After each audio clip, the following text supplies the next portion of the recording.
The man who couldn't feel anything. Adrian Blake woke up every morning at 5:30 a.m., not because he wanted to, but because sleep never felt like rest anymore. For him, life had become a routine without meaning. He brushed his teeth, made coffee, put on a suit, left his apartment, and walked into a world that felt distant, almost unreal. Adrian was 38 years old. He worked as a criminal defense lawyer in New York City. In courtrooms, he was known as sharp, precise, and nearly impossible to defeat. But outside the courtroom, he was something else entirely. Empty. Not sad, not angry, just disconnected. That feeling hadn't always been there. Years earlier, Adrian had been different. He had laughter. He had friends. He had a fiancée named Julia Carter. Julia was a nurse at a local hospital. She used to say, "You think too much, Adrian. One day you'll forget how to feel." He used to laugh at that, but then life proved her right. 2 years before, Julia was diagnosed with a rare heart condition.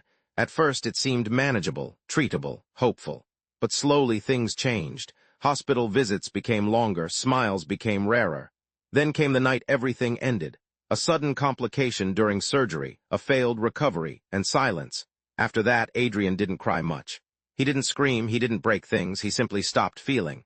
The world continued moving, but he didn't move with it. He buried himself in work, took more cases, worked longer hours, avoided home as much as possible.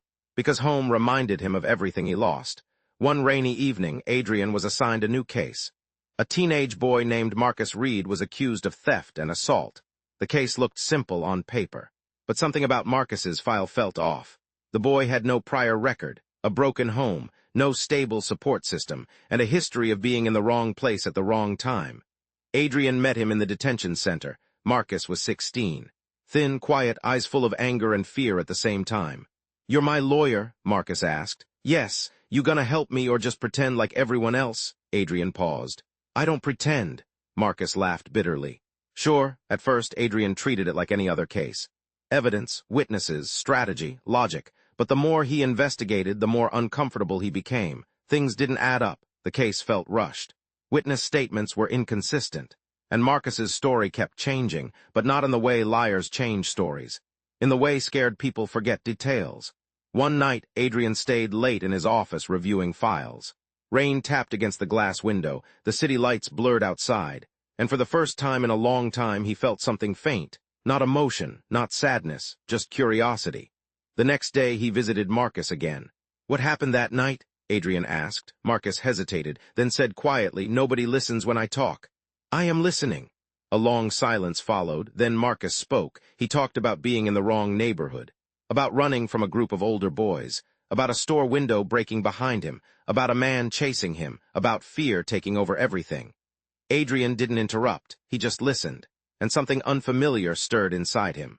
Not pity, not anger, recognition, because Marcus's voice sounded like something Adrian once had, the voice of someone who still believed life could change. Days passed. Adrian dug deeper, found security footage, found inconsistencies, found evidence that pointed away from Marcus, and toward someone else entirely. The case slowly unraveled, and Marcus was eventually cleared. When the verdict was announced, Marcus didn't celebrate. He just looked at Adrian and said, "So I can go home?"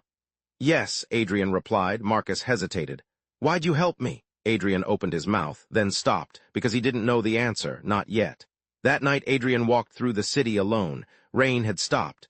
The streets were wet and glowing under streetlights. He passed a hospital on his way home, and stopped. For the first time in years, he stood outside it without running away. He looked at the entrance, and remembered Julia, not the pain, but her voice. "You think too much, Adrian. One day you'll forget how to feel." A strange thought crossed his mind. Maybe he already had, but then something else followed.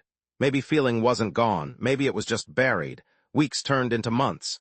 Adrian didn't change overnight, but small things started shifting.